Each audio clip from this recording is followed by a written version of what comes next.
रायगड, महाराष्ट्रासह देश विदेशातील ताज्या बातम्या पाहण्यासाठी मॅक्स इंडिया लाईव्ह चॅनलला सबस्क्राईब करा आणि बेल आयकॉन दाबायला विसरू नका.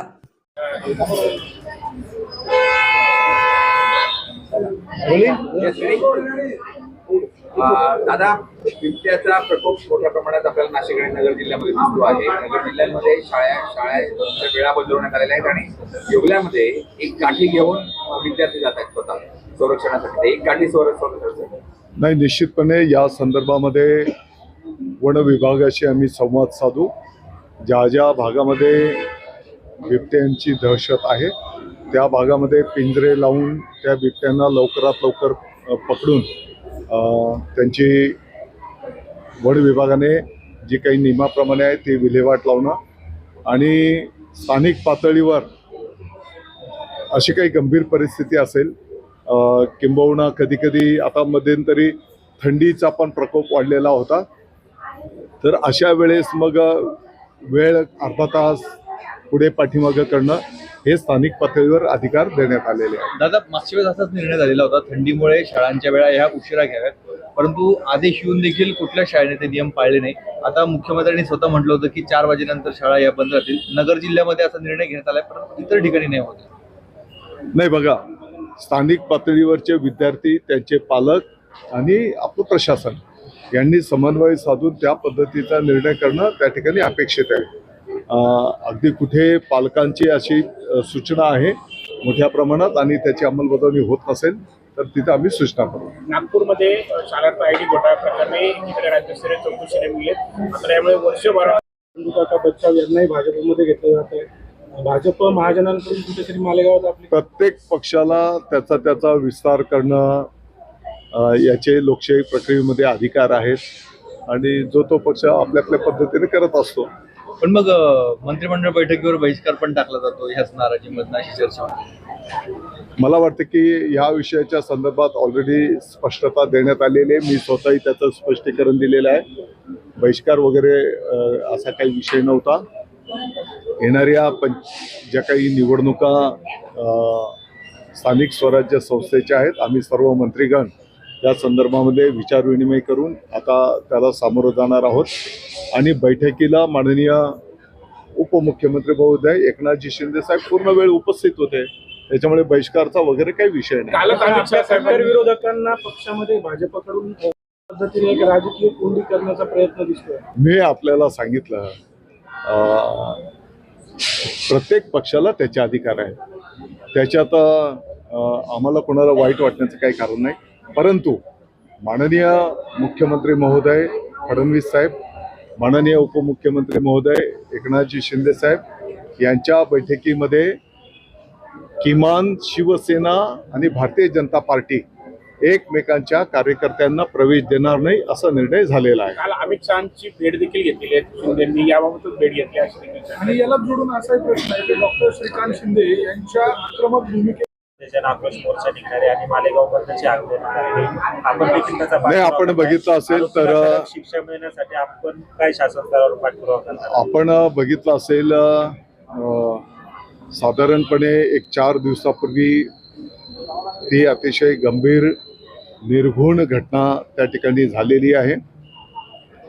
एका 3.5 वर्षाच्या बालिकेवर अत्याचार करून त्याचा त्या ठिकाणी जो काही निर्घृण खून करण्यात आला त्याचा संपूर्ण महाराष्ट्राने निषेध केलेला आहे. ज्या वेळेस ती दुःखद घटना झाली तर मी आळंदीला तिकडे होतो आणि कानावर तो विषय आल्याच्यानंतर तात्काळ मालेगावचे वरिष्ठ अधिकारीगण त्या ठिकाणी गेले.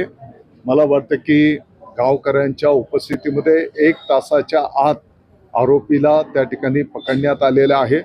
त्याच्यावर गंभीर गुन्हा दाखल करण्यात आलेला आहे आणि परवा त्या गावाचे ग्रामस्थ, मी स्वतः माननीय मुख्यमंत्री महोदय, माननीय उपमुख्यमंत्री महोदयांची भेट घेतलेली आहे.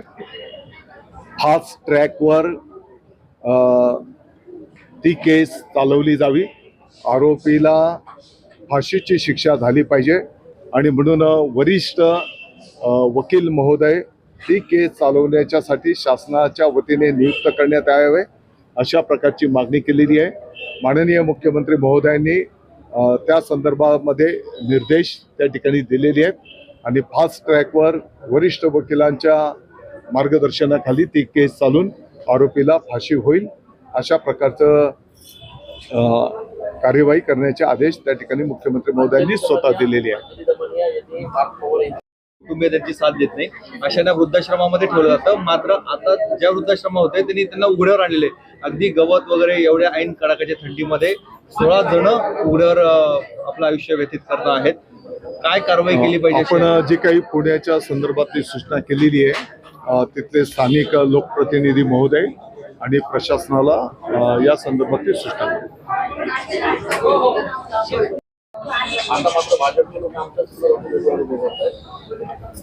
एका बाजूला उदय सामंत भाजपच्या प्रदेशाध्यक्षांबद्दल कौतुक करतायत त्यांच्या कामाचं. म्हणजे नेमकं होतं काय, काय म्हणायचं काय? म्हणजे उदय सामंतांनी प्रदेशाध्यक्ष बावनकुळे यांचं कौतुक केलंय की चांगलं काम चाललेलं आहे.